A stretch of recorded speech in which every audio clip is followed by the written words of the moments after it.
Abahlengikazi bakulesi sibhedlela bathi sibi kakhulu isimo. Izindonga ziyawa kanti azikho izinsiza kusebenza zezempilo. We don't have equipment to work with. We haven't got BP machines. We don't know where to complain to. We are like just eating up all the nonsense that the people give us because they're complaining to us, and then we get the words from the patients. Then the nurses don't like, or the nurses give us a duty to do.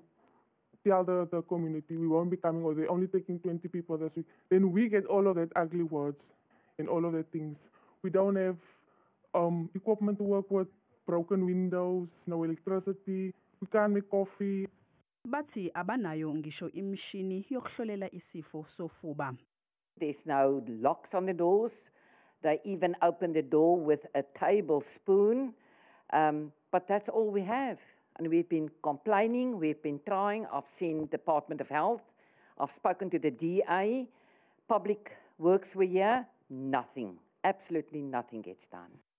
Umnyango wezempilo esifundazweni uziphikile izinsolo zokuthi awulungisi izibhedlela.